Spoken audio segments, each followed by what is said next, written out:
The gentlelady from Maine is recognized for an amendment. Here, I have an amendment at the desk, and I would like to see the reading dispensed with. Without objection, the reading of the amendment is dispensed with, and the gentlelady is recognized for remarks on her amendment. Thank you, Mr. Chair. My simple amendment that I think you will all be very sympathetic to and want to support restores funding for ferries. Now, many of you have never had the experience of riding on a ferry or don't know how important ferries are to so many communities in this country, but I want to tell you a little bit about it.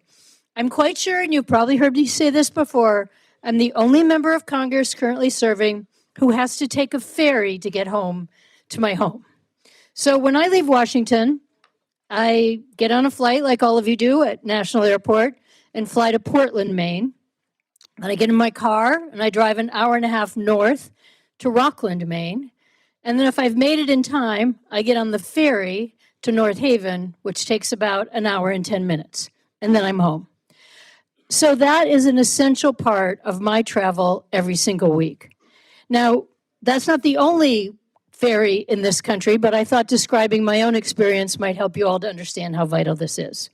When I leave to come back, when the weekend is over, if I've been home for the weekend, as we know, we don't all get home every weekend, but when I'm home for the weekend, after hanging out with my grandchildren and working in the garden and catching up with my friends and neighbors, I get back on a ferry at 7:30 in the morning on Monday.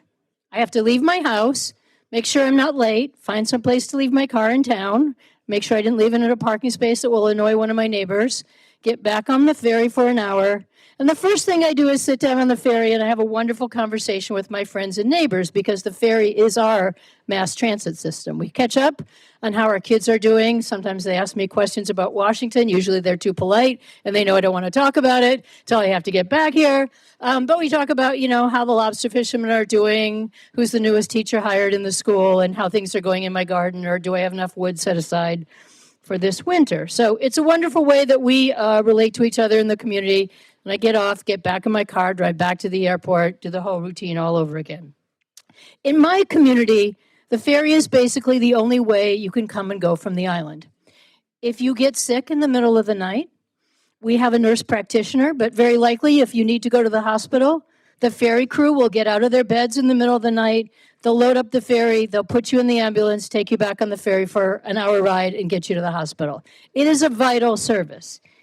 If you want to go for a grocery run, we have a little store in our town, but if you want to go and buy more groceries, you'll get your car on the ferry. It only takes 17 cars. You have to get in a line. You can't always get it on the boat you want to go, but it'll cost you $55 to take your car round trip on the ferry.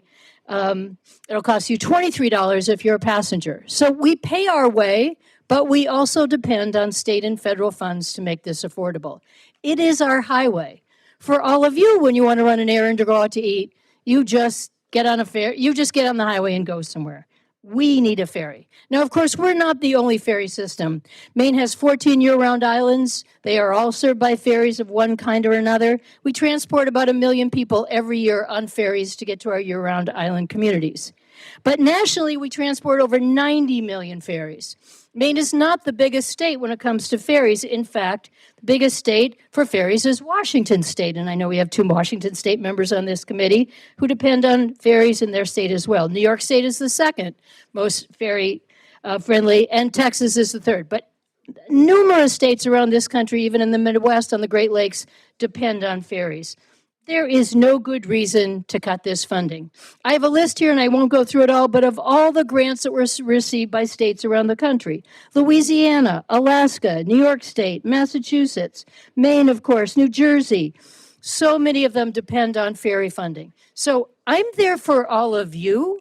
When you need another highway system, when you need more roads and bridges, when you get a mass transit system in your district, high-speed rail, slow-speed rail, the subway system, whatever it is, you need to think about the rest of us who can't get anywhere without the ferry system, who depend on this. You need to think about all the communities where ferries get more cars off the road because they help bring people between Connecticut and New York or other places where they reduce the amount of traffic on the roads. It is ridiculous to take this money out of this bill, please support this amendment, restore the funding, help the people in my community, in the state of Maine, but in your states as well, to make sure this ferry funding stays in the bill. I yield back. Thank you, gentlelady. The gentleman from Arkansas, Mr. Womack, is recognized to respond to the amendment. Thank you, Mr. Chairman, and I rise in opposition to the amendment. On its face, it exceeds our allocation, and if adopted, as I've said before many times, it would prevent the bill from going to the floor. Further, the demand and rate of obligation for either of these ferry grant programs does not justify the increase. The IIJA provides $50 million annually for the passenger ferry program's low-no set-aside. It provides $200 million annually for the rural ferry program. There's hundreds of millions of carryover from both of these accounts heading into FY26. This is the final year of the IIJA. To throw more money on these programs with significant unobligated balances, to me, would be irresponsible. So I would urge my colleagues to oppose this amendment and would yield back the balance of my time. Thank you. Thank the gentleman. Are there other members wishing to address this amendment? A gentleman from Illinois is recognized to address the amendment. I want Ms. Pingree to stand alone on this point. And the remark she made about you should care about my ferries as I do about your project is, I think, should be the theme of this committee, right? The chairman of the full committee took us to Baltimore when there was a bridge collapse, recognizing that everything is connected. So in the final analysis, I should care just as much about the ferries as the South Shore line into Indiana, into Frank's district, and as you should care about locks on the Mississippi or the Blue Line in my district, because in the bottom line, it's I should care about you and respect you and the needs you have in your district because I respect you and those people who live in your district. But in the final analysis, it's all connected. We learned, if anything, from the bridge, is that there's a failure in one part of this system, it affects all of us. And in the final analysis, as corny as it sounds, we're all in this together, and it's tied together in this extraordinary transportation system we have, and it's reason enough to support her amendment. Thank you. I yield back. Thank the gentleman. Are there other members wishing to address the amendment? Gentlelady from Ohio is recognized to address the amendment. Thank you. Mr. Chairman, and I rise in strong support of the Pingree Amendment. Now, I stand here as a Great Laker, and I'm not going to point the finger at any other Great Lakers that are on this committee. There aren't that many, but we share our lakes with Canada, and we have literally thousands of islands as you go along the Great Lakes St. Lawrence Seaway. And I support the Pingree Amendment to restore ferry service grant funding under the Federal Transit Administration. It's a just amendment, it's a sustainable one, and it provides access. And everything she said is absolutely true. I want to add emergency services. When you can't get the airplanes fired up in the wintertime sometimes, the Great Lakes don't freeze over anymore, at least in my part of the Great Lakes. Those ferry boats are essential to life. So whether it's in Alaska, whether it's in New York City, or whether it's on the Great Lakes, these systems that are running, if you come out our way, they are outdated. And there are polluting engines that still exist, and one of the most important occupations along the region is actually someone who can repair and transform the systems for powering these boats. Too many of the ferry boats are running on outdated, polluting engines, and this amendment changes that. It dedicates funding, real dollars, to low and zero emission ferries, including those that could be powered by electric batteries and hydrogen fuel cells. And that means cleaner air, quieter waters, and fewer carbon emissions in places that already feel the brunt of climate change. And on the lake that I represent, it's the lowest, most southernmost lake of the Great Lakes. It used to freeze over. It doesn't do that anymore. But we're the largest fishery on the Great Lakes, and we have a lot of ferry boats that participate in that business, a lot of seafaring vessels. I just want to say, for the record, I represent places that I invite you all to: Kelly's Island, Middle Bass Island, Put-in Bay, and hardworking port cities along our shores like Port Clinton, Sandusky, Toledo, Lorain, Avon Lake. My gosh, the list is very long, even Cleveland, Ohio. So our communities deserve modern, efficient systems that protect the water and air we all depend upon. This is really an SMART, a smart investment, one that supports good-paying jobs, by the way, in shipbuilding, and we need more shipbuilders in this country and more places that can move our Defense Department forward in shipbuilding faster, and this is where it starts, at ports like our own and lakes communities connected to the islands that are out there. Let's meet the moment and support the Pingree Amendment. Thank you so much for offering it, and I yield back. Thank you, gentlelady. Gentleman from California is recognized to address the amendment. Thank you, Mr. Chairman. I'm less familiar, I'm on the subcommittee. I'm less familiar with this plan. There aren't a lot of ferries in my district. But this is smart policy for the reasons that Ms. Pingree and Ms. Capter mentioned. But I'm particularly struck by what Mr. Quigley mentioned, which is this only works if all of us understand and trust one another and trust that our constituencies are different and that we're speaking for our constituencies, but there isn't a program in here that affects every single district all of the time. And so I think that it's incredibly important. But Mr. Chairman, Mr. Womack, you've heard a lot of compliments from colleagues on our side of the aisle about you and how you run this committee and your demeanor. I'm not going to give you any of those compliments. You know how I feel about you, and I think that your head is getting big, so I'm not going to give you any more. But I would like to engage you in a question, because I've heard this, I think, 4 times now. You have talked about the top line allocation. I'm buried in paperwork over here, and so forgive me. So what's your I know there's question? a lot of material in front of me. Where's the approved top line number that we have for transportation housing? You mentioned that passing this amendment will upset the top line number and prevent us. We don't have a top line number. So unless I missed something, Mr. Chairman, can you point me to the top line approved number that we have that is a subject for part of your opposition opposed to the Pingree Amendment? Well, I'll answer that 2 ways. The first way with highest amount of respect to my chairman, Mr. Cole, who I take most of my commands from. But those allocations are going to be voted on today. And so that. Okay. That So vote- we have no approved top line number. So what you mentioned to Ms. Pingree in Well, opposition. what the gentleman is suggesting would be technically accurate, though we are going to be voting on those numbers today. But if the gentleman will continue to engage, there are computers and printers in this building that we're in, correct? We could reprint I've a heard new there top are, line number. You're aware of these devices. I am. So I just want to make sure. There might even be a fax machine in here, too. I'm sure there is. There's members with pagers. So I guess I just want to understand, if we're going to use this, and speaking from a selfish perspective, Mr. Chairman, I have an amendment that adds some resources, and I just want to preempt your opposition potentially to that amendment. Although I hope that you will support my amendment. I just want to be clear that we don't have an approved top line number. This committee controls, or we will control at the end of the evening or day or week, as whatever Mr. Cole decides, we will make that determination.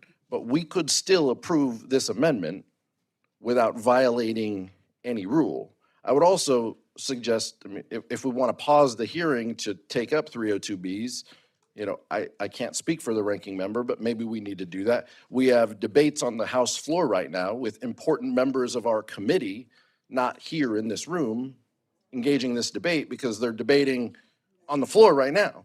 So I'm just wondering, from a process standpoint, if you feel comfortable, I trust you, if you feel comfortable moving forward with where we are, or if you need some time to approve 302Bs.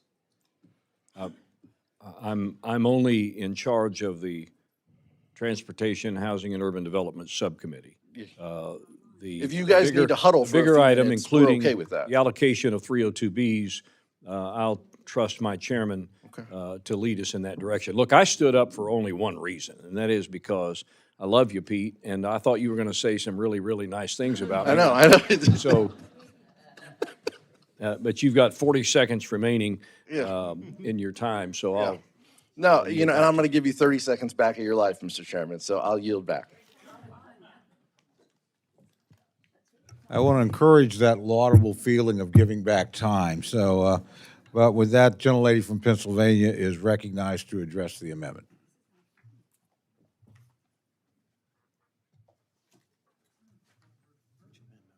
I rise in support of this amendment and in support for ferries. I just had the opportunity to ride on the Cape May Lewes ferry, which I have not done in years. It's an economic engine. It's also good for its transportation, but it's good for the summer visitors in the Jersey Shore and Delaware Beaches area. And I just wanted to add to what Mr. Quigley said. And I was reminded of what John Lewis said to us so many times, Ms. Pingree. We all got here on different ships, but we're in the same boat, dare I say, ferry now. We are all in the same boat, folks. In the spirit of that, let's work together to support things that matter in Ms. Pingree's district and many others, as we want to support things that work in your district. I yield back. Thank the gentlelady. Are there other members wishing to address the amendment? Seeing none, the gentlelady from Maine is recognized for 1 minute to close. Mr. Chair, and I thank my colleagues who have supported this and who understand that we are all in this together. And while I'm happy to support the roads and bridges and issues that people have around the country, mass transit, so many other things, would love to see that same level of support. And concur that we don't have allocations, so using that as an argument, as well as using the IIJA and so many other sources of funds, which we are rapidly seeing slip through our fingers as this administration does not spend the funds that we already allocated for the purposes that we allocated. So there is no way to determine that funding will still be there. But I think this is our opportunity to continue to modernize our ferries, as Ms. Capter had said. If you travel to a country like Norway or many of the European countries, they already have electric or hybrid ferries. They're already using low emissions engines, and they are already using the best efficient system possible. So I hope you will all support this amendment and understand how important this is to my state and to many states around the country. And one last thing. I may have misspoken. Representative Maliatakis may take the Staten Island ferry to get home, and I will clarify that. So there could be two of us. This could be a bipartisan need, as you see. I yield back. Colorful debate. The question is now on the amendment offered by the gentlelady from Maine. All those in favor say aye. Aye. All those opposed say no. The opinion of the chair, the noes have it, but roll call has been requested and sufficient number of hands have been raised. The clerk will call the roll. Mr. Adderholt. Mr. Adderholt, no. Mr. Aguilar. Mr. Aguilar, aye. Mr. Alford. Mr. Amadei. Mrs. Bice. Mrs. Bice, no. Mr. Bishop. Mr. Bishop, aye. Mr. Calvert. Mr. Carter. Mr. Carter, no. Mr. Case. Mr. Case, aye. Mr. Siscomani. Mr. Siscomani, no. Mr. Klein. Mr. Klein, no. Mr. Cloud. Mr. Clyburn. Mr. Clyburn, aye. Mr. Clyde. Mr. Cole. No. Mr. Cole, no. Mr. Cuellar. Ms. Dean. Ms. Dean, aye. Mr. Loro. Mr. Loro, aye. Mr. Diaz-Balart. Mr. Edwards. Mr. Edwards, no. Mr. Elzey. Mr. Elzey, no. Miss Escobar. Miss Escobar, aye. Mr. Espaillat. Mr. Espaillat, aye. Mr. Fleischman. Mr. Fleischman, no. Miss Frankel. Aye. Ms. Frankel, aye. Mr. Franklin. Mr. Franklin, no. Mr. Gonzalez. Mr. Guest. Mr. Guest, no. Mr. Harder. Aye. Mr. Harder, aye. Dr. Harris. Dr. Harris, no. Mrs. Hinson. Mrs. Hinson, no. Mr. Hoyer. A Nantucket, aye. Mr. Hoyer, aye. Mr. Ivy. Aye. Mr. Ivy, aye. Mr. Joyce.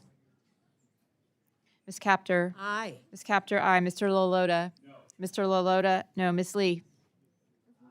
Ms. Lee, aye. Ms. Letlow. Ms. Letlow, no. Mr. Levin. Mr. Levin, aye. Ms. Malloy. Ms. Malloy, no. Ms. McCollum. Ms. Ming. Ms. Ming, aye. Mr. Molinar. Mr. Molinar, no. Mr. Moore? Mr. Morelli? Mr. Morelli, aye. Mr. Mervan? Mr. Mervan, aye. Mr. Newhouse? Mr. Newhouse, no. Ms. Perez? Ms. Perez, aye. Ms. Pingree?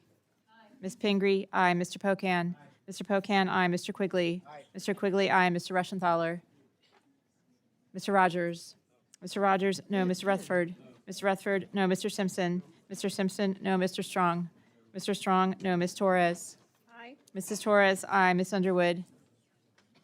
Mr. Valadeo? Mr. Valadeo, no. Ms. Wasserman Schultz? Ms. Wasserman Schultz, aye. Mrs. Watson Coleman? Mrs. Watson Coleman, aye. Mr. Womack? Mr. Womack, no. Mr. Zinke? Mr. Zinke, no. Are there any members wishing to record or change their vote? The gentleman from Texas? I do not believe the gentleman is recorded. Mr. Gonzalez, no. Gentleman from Missouri? Mr. Alford, no. Gentleman from Florida? Mr. Gentleman from Diaz-Balart, no. Texas? Mr. The other Cloud, gentleman no. from Texas? Mr. Cuellar, aye. A gentleman from Georgia? Mr. Clyde, no. The gentleman from Ohio? Mr. Joyce, no. Gentleman from West Virginia? Mr. Moore, no. Gentlelady from Illinois? Ms. Underwood, aye. Gentleman from Pennsylvania? Mr. Reschenthaler, no. Are there others wishing to record or change their vote? Seeing none, the clerk will tally. Mr. Chairman, can I have the floor a minute? Yes, the gentleman's recognized. If it please the chairman, I see Miss Underwood has come back in the hall. She has been recorded. I know she has. Earlier today, in response to a Wasserman Schultz amendment, she asked me a question, and it's on my heart to say to her, I apologize if I sounded condescending, snarky, or smart-alecky. That was certainly not my intent. I was simply trying to convey that I knew you didn't agree with a lot of the votes that we had already taken place, and the word came out, understand, which might have sounded like an insult to your intelligence, and that was not my intent. So I could have said that to you personally, but I made that comment in front of this entire committee, and I felt like an apology was in order for the entire committee. So thank you. I yield. Thank you. Just so my friends on the other side of the aisle know, to us, he sounded just like he always sounds. So we didn't even recognize it. Let that just be a lesson. Don't ask me a wonky question. It's because you're going to get the potential for a very wonky answer. Okay. On this vote, the ayes are 27, the noes are 33, and the amendment is not adopted.